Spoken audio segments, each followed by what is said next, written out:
So we 1, 2, 3, 4. We want one more. Yeah.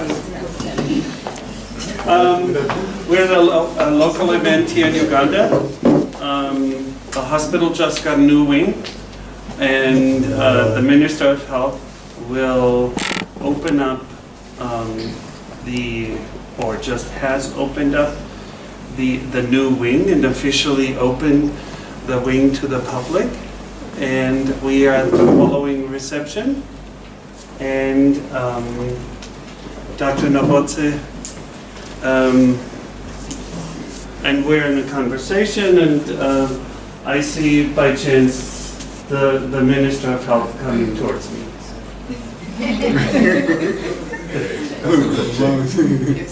What an honor. Thank you.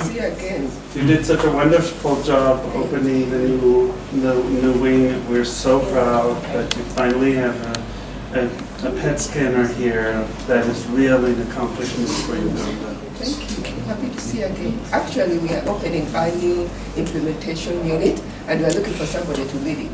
Would you have any suggestions on who could do a good job? Oh, how interesting! I have some faculty from from Makerere University you might want to meet and talk to. Yeah. Okay. So I'd like to meet them and see what they can do. let me introduce you. Yeah. Hello, Madam Minister.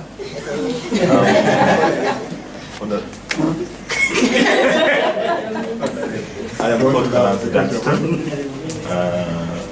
I am passionate about educating the next generation of Ugandan dentists to international acceptable standards. I'm also particularly excited about research in saliva and how this can be implemented in our society. It's a pleasure making an acquaintance of you. Happy to meet you. Let me introduce you to James. Good morning. I'm James. I'm a clinician and immunologist. For the last 10 years, I've been working on tuberculosis and understanding how it takes advantage of the body system to avoid getting killed and survive for long in the body, and later gets deactivated to cause tuberculosis and spread to other people. So I've been focused on understanding how it reacts to the body in order to escape the immune system, and my main aim is to develop new drug targets that can be used to prevent immune evasion. So how could that translate into, supporting our people in the communities? Well, we will develop new drugs that will improve the treatment of the people and prevent transmission. Okay. Have you done any work in the field or just in that? Yes, I've been working in the field, and I've seen patients who come and say, well, I've been well for the last 10 years, but now I have tuberculosis, but I had my relatives who had TB. I didn't know that I'll get it, and I've been told you can get it, but it remains in the body and later it comes up. So I'm trying to focus on them so that we don't get such kind of situation to come up. Good, thank you. Let me introduce you to Susan. Good morning. So I'm Susan Atwaire. I'm an obstetrician gynecologist working at the National Referral Hospital in Lavo. So in addition to offering specialized care, and I must say we're very grateful for the new establishment that has recently been opened. So in addition to working in there, I also participate in the training of graduate and medical students, the nurses, the intern doctors, and other health professionals. I'm passionate about reproductive health and special interest in the area of family planning and post-abortion care. And I've done quite a lot of research in that area. And I'm currently looking at how to increase access of post-abortion care to women. Thank you very much. Welcome. It looks like you are just based in the hospital, not working with communities. I'm just wondering how we could benefit as we are going to do implementation side. I've actually done a lot of work in the communities. I'm I'm a member of our professional association, Association of Obstetricians and Gynecologists of Uganda. And so we've done a lot of mentorships, trainings, and so most of the work that I'm talking about has actually been translated to the community. Sorry, me too. Thank you. Let me introduce you to Winnie. Hello, Honorable. It's a pleasure meeting you. My name is Winnie Nambatia, a clinical pharmacist working with Makerere University and Malaga Hospital.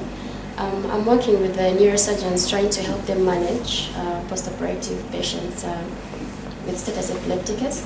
And at the same time, at the university, I work with the students trying to translate the clinical pharmacy theories to practice. I'm just wondering,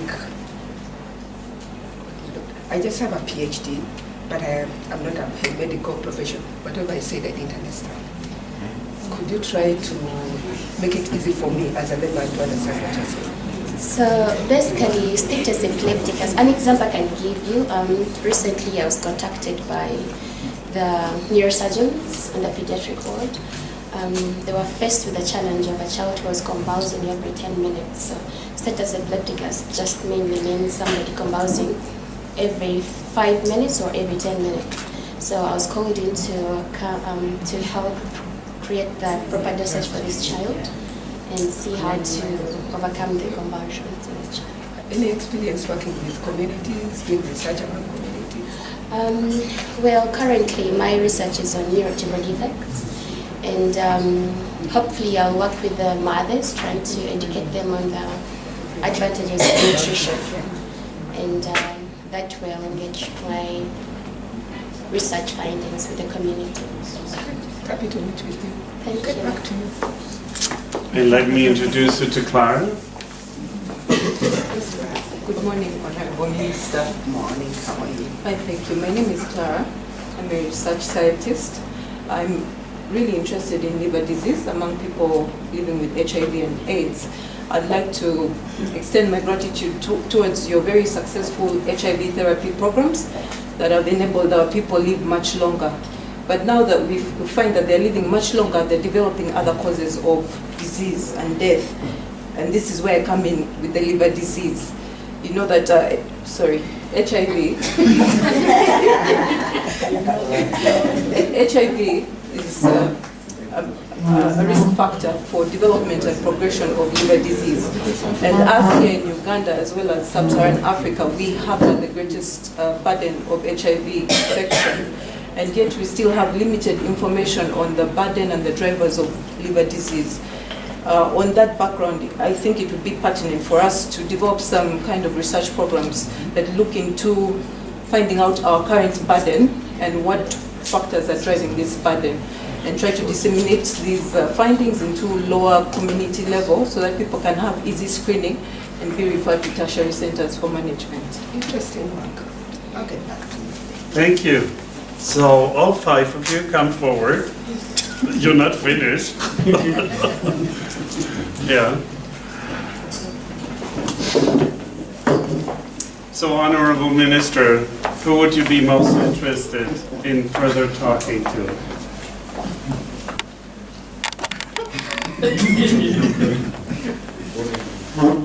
Who piqued your interest? Maybe Susan. Susan? Because? Because she basically told me what she's doing. Mm. I think her message was clear to me. Okay. Yeah. Winnie's message was, it was difficult for me to understand whatever she was doing. She didn't communicate like she was communicating with another person. Mm. Dunstan was also a little bit of too much dentistry. Too much of love. Clara, I think Clara and Susan, I think I would be the two that... Because they depicted like their dance in the community. They were able to talk in a way that I would understand. Thank you. How does it feel to be the Minister of Health? It's not easy. So, How did it go? Did you get your message across? Well, 80%. 80%. I think so. I mean, So, I realized I should have made it a little bit easier. uh-huh. And If you to stand let like us this understand, in front yeah. of somebody, Yeah. that means you're hugging yourself for comfort. Yeah. So if you have your hands around this, like your body, you're squeezing yourself. That helps actually calm you down. Yeah. But it looks very. Don't come any closer. Yeah. My boundaries are closed. Yeah. So you're signaling again with your body something to the other person of what you want to get across. Yeah. So maybe that's not the best position to stand like that in front of somebody else. Yeah.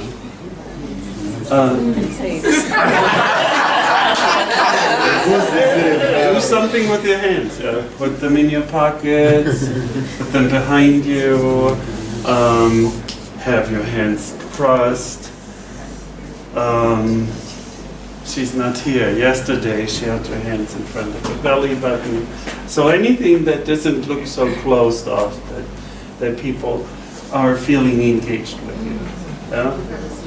Did you get your message across? Not as I would have wanted.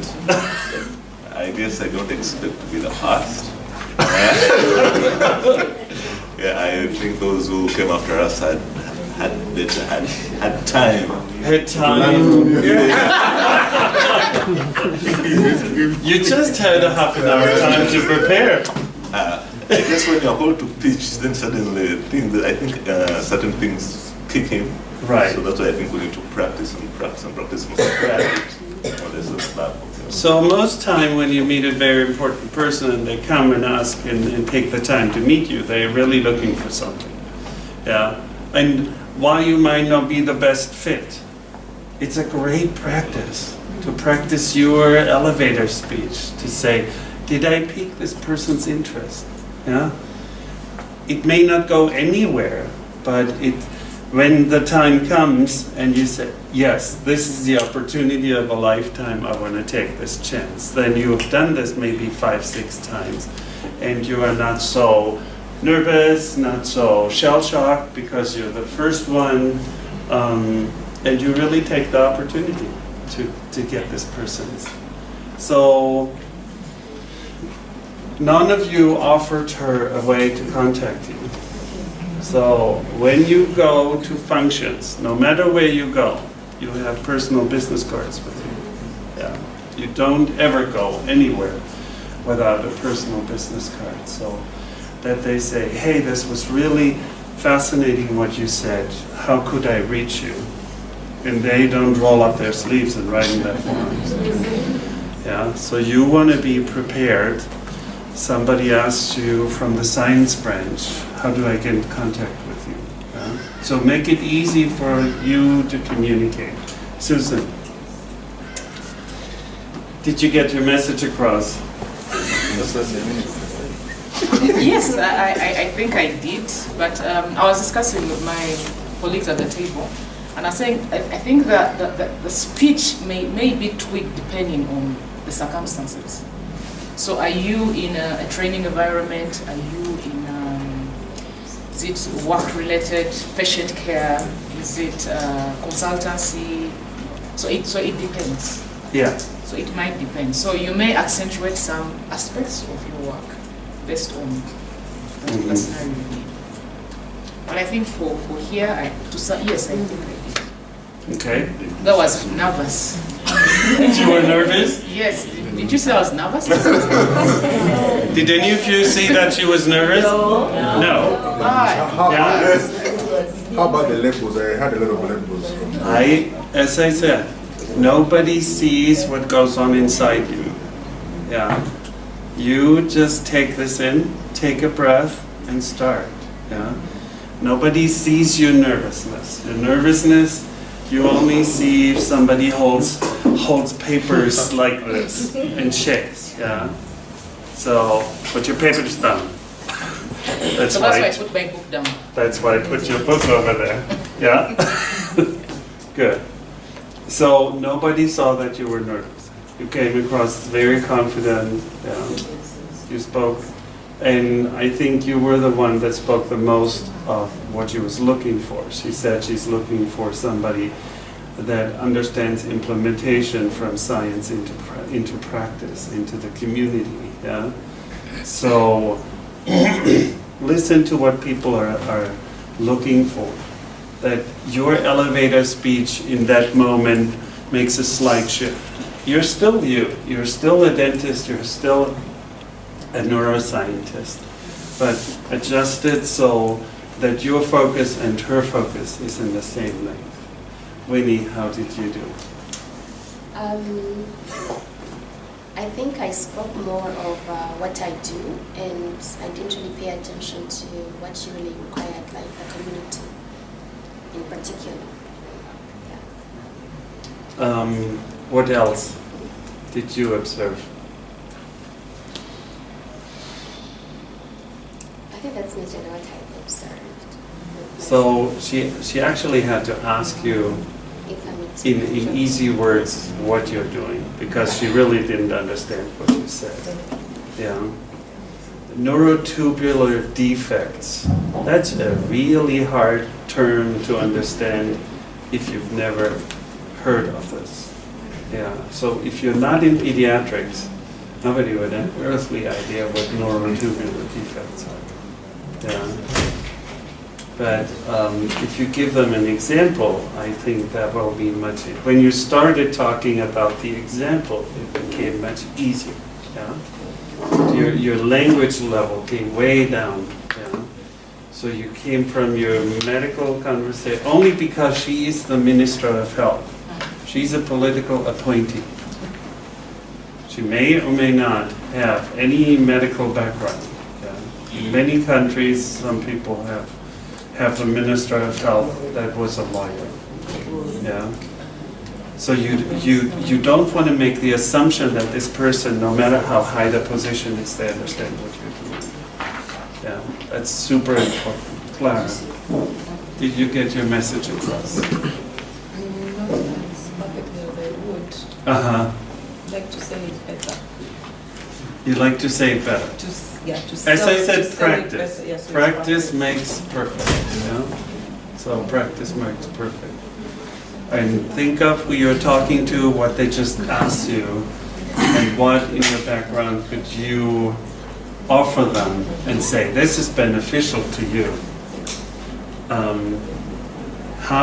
What problem do they have that you can solve?